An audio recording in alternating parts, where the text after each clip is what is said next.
MaineSense is not just health insurance. This is a new program based on reducing health insurance costs. The costs were just too expensive. I couldn't put that on my employees with those type of premiums. MaineSense is unique because it's an employer-owned health insurance company. It's the kind of plan that I'd always dreamed of being available. While companies across the country struggle with the rising costs of providing health insurance to their employees, Maine employers are taking action. Well, I think all the other health insurance companies we've been with over the years have brought to us reduced benefits for higher premium, and our employees are looking for something more than that. MaineSense is a health insurance program developed and owned by Maine employers in partnership with Martins Point Healthcare. This is the first time I'd heard of a health insurance program that aligned the interests of employees, employers, and the healthcare providers. It is a plan designed around preventive care and reducing the overall cost of health care by keeping people healthier, keeping their health insurance dollars in their pockets. I feel that going with MaineSense has empowered our employees. It's given them the tools to make the best healthcare decisions for themselves. These and other Maine employers are taking a new approach to health insurance. Find out how to join them at mainsense.org. I think MaineSense is right for companies that want to take a proactive approach to managing healthcare costs. This is a win-win for everybody, and we're really excited and looking forward to making this happen throughout our organization.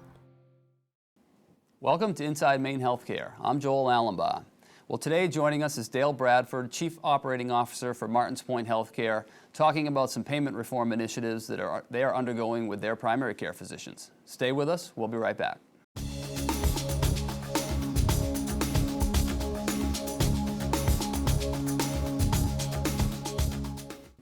Welcome back to Inside Maine Healthcare.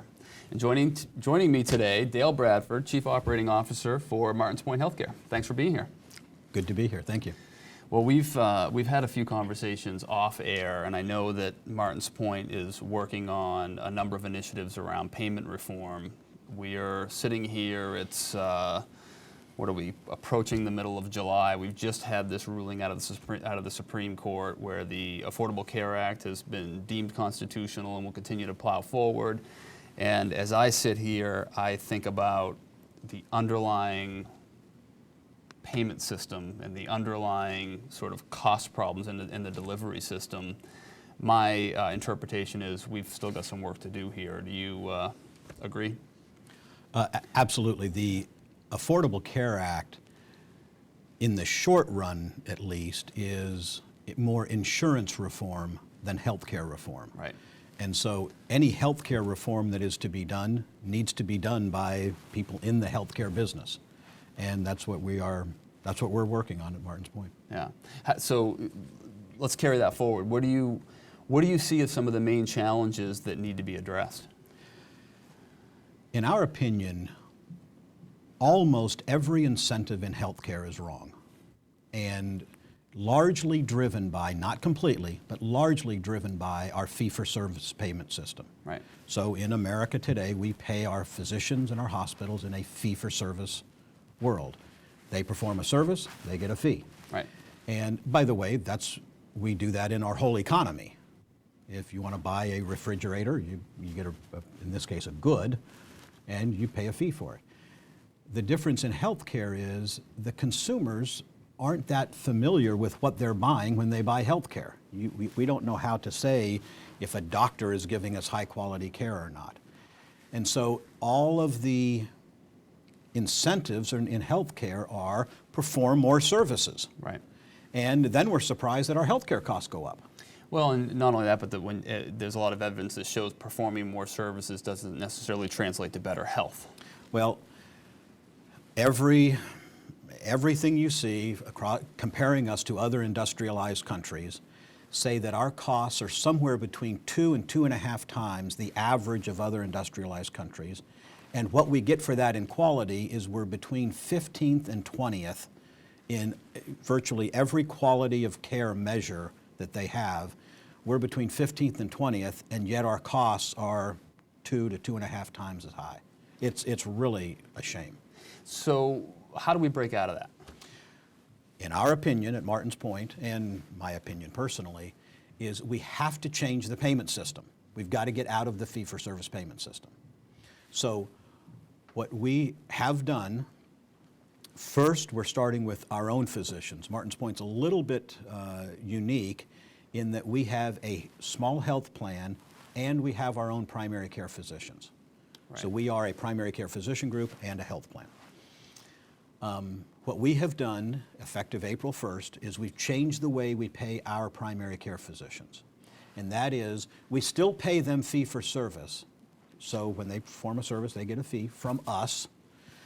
But then in addition to that, we pay them 3 different bonuses. The first bonus is if they will improve the health of their overall population, of their patients. If they will improve their health, we'll give them a big bonus. We'll also give them a bonus if they will improve the patient experience. And so we survey their patients.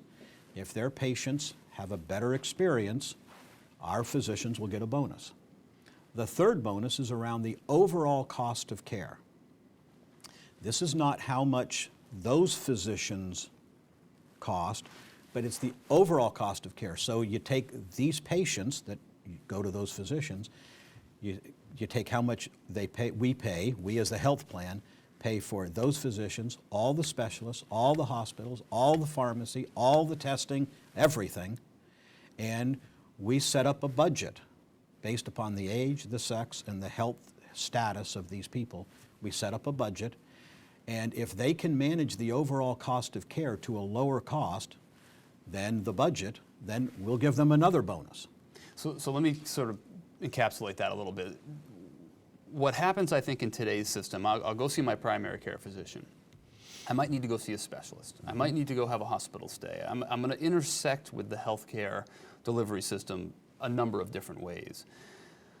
Oftentimes pretty uncoordinated, and I'm sort of bouncing around different places. Not everyone's always talking to each other. So it sounds like what you're talking about is really getting the primary care physician to take some responsibility and direction for managing the overall health of the individual, but also helping them navigate the system in a more effective, efficient way. If they do so, produce a lower cost, better satisfaction, they're rewarded for it.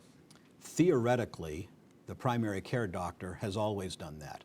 Notice I say theoretically. Right. The problem is we don't pay the primary care doctor to do that today. Right. We pay fee for service, and the doctor doesn't get any more money for spending an hour with a really complicated patient and going through all of the medications, all of the specialists that the person is seeing. The doctor doesn't get paid for that and can't afford to do it because the primary care docs don't get paid all that much money certainly compared to the specialists. And they work like crazy. The primary care docs spend hours and hours and hours, don't get compensated all that well. By the way, the result of that is that we have a huge shortage of primary care physicians in America. And I would say an overpopulation of specialists as well. Compared to every other industrialized nation, just one quick example, there are more specialists in Queens in New York than there are in Germany. Think about that. In all of Germany, there are fewer specialists than in Queens. It's astounding. Right. It's astounding. And so, theoretically, the primary care physician is doing all of this coordination that you just talked about. The problem is we're not paying him or her to do that. And therefore, it's virtually impossible for them to do it. Furthermore, this might be going out on a limb, but I believe, with very, very few exceptions, no primary care physician in America knows how much money is spent in the entire healthcare system for his or her patients. We are feeding that on a regular basis. Every week, we're giving that information to our primary care physicians. So they know, oh, here's how much is being spent. Hospital, pharmacy, specialist, across the system for my patients. And it's the first time they've ever had that information. So now they have that information, plus we're giving them the health status of their people. And so they go off to see a specialist. The specialists often don't get back to the primary care docs. So the primary care doc, in most cases in America, doesn't know what's really happening with their patients. We're trying to change that. You led right into my next question, which was how do they have the information to guide? So if they're responsible for helping to direct the patient, for lack of a better term, to a more efficient, sort of lower cost solution that obviously they're trying to improve their health, which I think is the priority number one. They're probably in the same position in many cases that patients are. Knowing you have options is one thing, knowing what they are, how to compare them, how to evaluate quality from place to place. How robust is that communication system? And is it, that's a big hurdle in my mind to give real meaningful data that gives me both cost and quality that I can weigh when I make a recommendation for perhaps who a patient should see. This will sound a little bit like an ad for Martin's Point. We have an informatics team at Martin's Point that is, bar none, they are the best I've ever seen. They are absolutely phenomenal. And so they have created these reports both around the health of the population that they serve and around the overall cost. And the way you can drill down into these reports is absolutely amazing. Let's assume a physician out of a panel of 2,000 patients has 100 diabetics. Well, they can know, first of all, here are the 100 diabetics. Then they can know who has received or who has done a hemoglobin A1C, which is the special test you do for diabetics. Who's had that test performed over the last 30, 60, 90 days? Who has not? Who has, in addition to diabetes, high blood pressure, in addition, coronary artery disease or whatever other diseases? And by the way, when have I last seen those patients? Oh, I've got somebody who's got, diabetes, high blood pressure, coronary artery disease, and 3 other things, and I haven't seen that patient in 9 months. Well, let's get that person in, because if I'm responsible to improve that person's health and the overall cost of care, the best thing I can do is see that person on a regular basis. And so it's that health of their population information that is going to be very, very valuable. Interesting that lowering the cost and improving the quality go hand in hand. The best way to lower the cost is to improve the quality. Yeah, absolutely. That's about the time we have for the first segment, but when we come back, I want to drill into that a little bit deeper, and I'd be curious to hear how you manage sort of taking this step out to really change the payment system when I imagine you're somewhat handcuffed by the payers that are paying in, and we can address that in the next segment. Great. Thank you all. Stay with us. We'll be right back.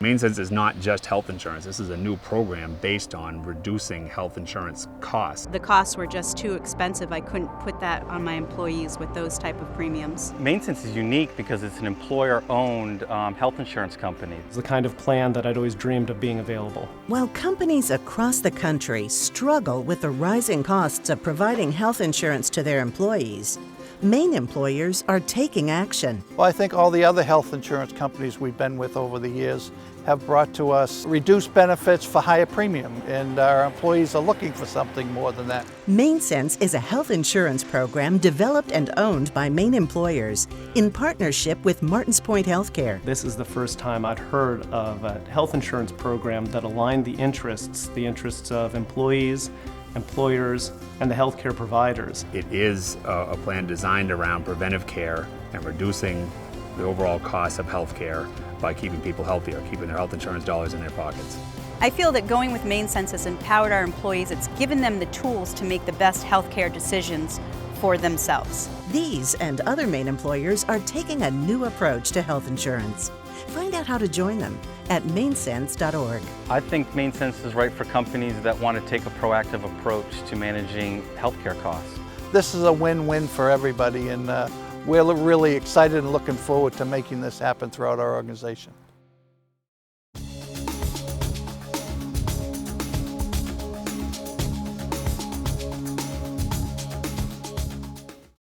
Welcome back to Inside Maine Healthcare. Thanks for staying with us. Well, sitting here with Dale Bradford, for Chief Operating Officer for Martins Point Healthcare. We're just talking a little bit about what you're doing at Martins Point in terms of changing the payment model for your primary care docs. Now, you mentioned you don't just have your physician practice, but you are a health plan. So for people who may not be familiar, you administer a health program for retired military for the Department of Defense. You also have one of the top-rated Medicare Advantage plans in the country, for that matter. So as you go to your docs and you say, okay, we want to align these incentives, we want to move away from fee-for-service, we want you to get paid and have incentives to keep people healthy, focus on overall population health, focus on overall quality, cost, patient satisfaction, those types of measures, which I think for anyone listening is refreshing and really a piece of common sense that seems to be lacking in the healthcare delivery system. But I'm sitting here trying to reconcile the challenges of taking a practice and making that transition. So you're providing, it sounds like, some pretty powerful tools to enable them, first of all, to do these things. How do they, two real questions. How do the physicians, what information do they have to direct their recommendations? Let's say there's 4 orthopedic surgeons that I could be referring a patient to. What kind of information do I have as a physician to understand what maybe the efficiency, the cost, the quality discrepancies may be between those physicians, those specialists, so that I can inform that recommendation? And then I'll save part 2. I'll let you answer and save part 2 of that question. Okay. We are in the process right now of doing exactly what you just said, of, if we're choosing orthopedic physicians, looking at their quality, their cost, their how conservative of practitioners they are. Do they like to perform surgery on everybody, or will they do physical therapy first? We're looking at all of those, and then we will make decisions internally around, we're going to prefer to refer to this group of specialists as opposed to this group of specialists. And then the next step is we will form what we call clinical covenants with them. And so we'll go out to a physician, a specialty group, and say, look, we will refer primarily to you. In return, we want you to return and report on the patients that we send you. We want you to practice medicine in this way, and this way, and this way. And if you do that, then we'll have this, and it's no special money passes hands. It's just we'll refer primarily to you, not exclusively, primarily, and in return, you'll do these things that we want you to do. Which makes sense, because I think a lot of patients struggle with that. You know, they don't necessarily feel that they are qualified to make those qualitative decisions about where I should go. So I think the primary care having a role in that is important. So the second part of my question, which is sort of nagging me, is, you know, I know that as a health plan, you know, the 2 that I mentioned, for example, the payer, if you will, is the government. Now, Martins Point's also involved with a new insurance program that's an employer association. Mm-hmm. But you also, as a practitioner group, you see patients that could have Medicare coverage, they could have Department of Defense coverage through Martins Point, they could have a private Anthem plan, they could have any number of different payers. Yep. The payer system in general is very entrenched in this fee-for-service model. So my guess is you've got sort of a fee-for-service payment structure coming at you on one side of the equation, and yet you're trying to transform that and change it when you actually drill out to the underlying physicians within the practice. How does that work? There are 2 answers to the question.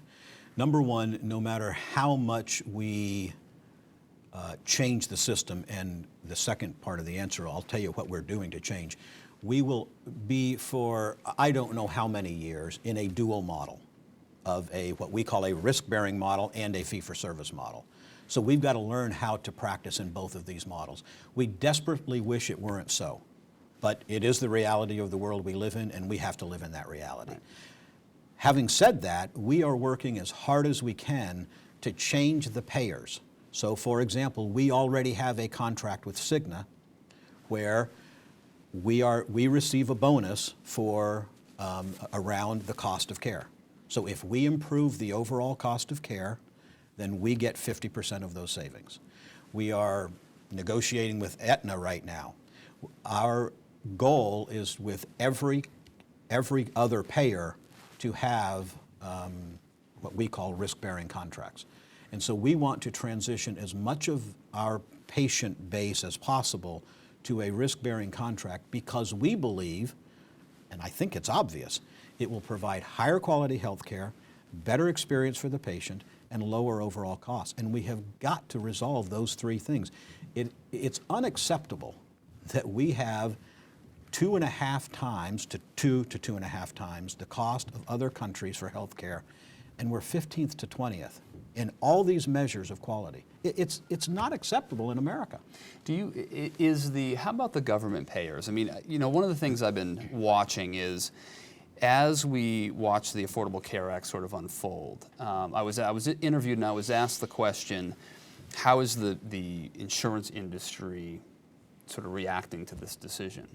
And I made the point that, there are a lot of subsidies coming into this system. We have a pretty dysfunctional delivery system in a lot of ways, and we have a lot of subsidies coming, for individuals with individual coverage up to 400% of the federal poverty level under this law. That's about $88,000 for a family of 4. So we're talking a lot of people having some level of subsidized coverage.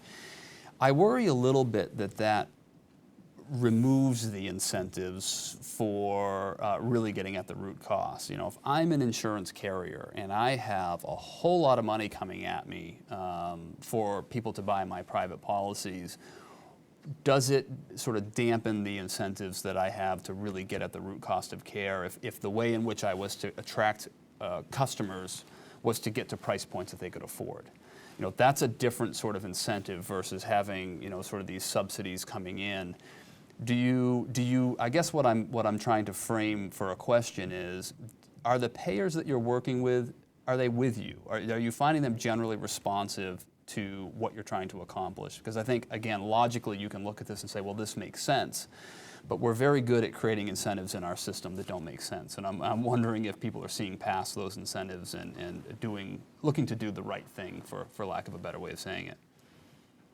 I think that everybody in healthcare recognizes how messed up the fee-for-service incentives are. I think everybody understands that. It's coming up with the alternatives that has challenged people. Right. We applaud what Cigna has done, what Aetna's doing. I know that Anthem nationally has said they're going to put $2 billion into primary care. Into primary care, specifically to change the payment system. And so we are very anxious to work with Anthem locally to make that happen. Because every incentive is wrong. I'll share one example. I was talking with a guy the other day. His 88-year-old father does not have health insurance, has Medicare, but does not have his plan. It has a higher deductible on it. So he has diabetes, did not want to pay to go get the testing done, did not, therefore had his foot amputated. So it cost the system thousands and thousands of dollars, whereas had he gone and gotten good primary care, it would have cost the system much less money instead of costing thousands. So the issue is, if people are uninsured today, trust me, A, they're getting health care, and B, we're paying for it. Because we're paying for it because they're getting sometimes free care, sometimes subsidized care. Well, if they get free care from the hospital, how does the hospital get the money for that care? They increase the rates to the commercial payers. Right. And so we're paying for it today. We may choose not to call that a tax. I don't care what you call it. We're paying for it today. But the problem is we're paying for it in the most disorganized, most expensive way possible. It makes so much more sense if we pay for it in primary care, in the least expensive, best health care way possible. Makes sense. And we're just about at the end of our time, but just real quickly, I want to just touch on, one of the things that we're seeing a lot is this focus on trying to get the system to sort of put the patients and the primary care docs in the center of the equation, which is what we're talking about, and I think makes all the sense in the world. And there's also this concept of the patient-centered home, if you will. And so I'm also guessing that in your primary care practices, I assume there's some focus on this sort of team building and team approach to delivering care, meaning there may be opportunities for the PA, the physician's assistant, to provide certain services. There may be need for nutritional counseling within the PCP office that isn't necessarily delivered by the MD. Is that There is not part of the equation? There is not some focus on it. It is all we do. It is the makes center sense. of all we do, because if that primary care physician is going to be paid very high bonuses to manage the overall cost of care, the overall health of the population, and the patient experience, he or she doesn't do that by him or herself. Right. It's including this whole team. And so when you get the complicated patient, that's when you bring the whole team in. You bring in a pharmacist, a nutritionist, a nurse practitioner, whoever you need to bring in. You bring them all together, work out the plan, and then, most importantly, is the follow-up. So that physician can't necessarily be calling that patient on a regular basis, but the nurse can, Right. and that's where you get your real magic. Well, thank you, by the way, for coming in. This is very helpful. So, April, Our privilege. you started this process with this payment model. We started, 3 months ago? 3 months ago. Well, I'll be very curious to see how this works, and I'd be anxious to have you back and report back maybe in a few months and see how things are evolving, because you're definitely setting, I think, an example for where this payment system needs to go. Love to do it. Thank you. Thank you, Dale. Appreciate it. Thank you all for staying with us. We'll be right back.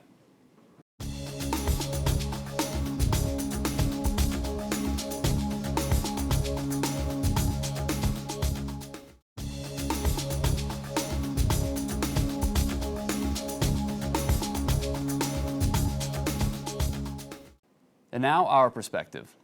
We've been doing a number of shows lately talking about the transition from fee-for-service, a payment system in the healthcare delivery system that really has all of the incentives wrong and has resulted in a very expensive and inefficient healthcare delivery system here in the United States and specifically in Maine, to a model that really starts to focus more on centering care around patients and primary care doctors, and incenting our physicians to focus on not just the specific services they're delivering at a given time, but the overall health of their population and the cost and quality of that service throughout the system. Martin's Point is one of those companies who's leading in that charge. We've heard about this with Dale today. It's, again, part of a bigger trend, and what will be very interesting to see is how the payer community evolves. We're so entrenched in this system that many people are going to have to change the way they do business, not just providers, hospitals, employers in the way in which they purchase care, patients in the way in which we interact with our health care, and insurance companies who are oftentimes paying the bill. But I think it's a necessary transition and one that needs to happen sooner rather than later. In the wake of the Affordable Care Act being deemed constitutional and moving forward with implementation throughout the United States, there's a lot of focus on getting more people covered and changing the way the insurance system works, but there's a lot left to be focused on in terms of overall fundamental systemic challenges with the cost of delivering care.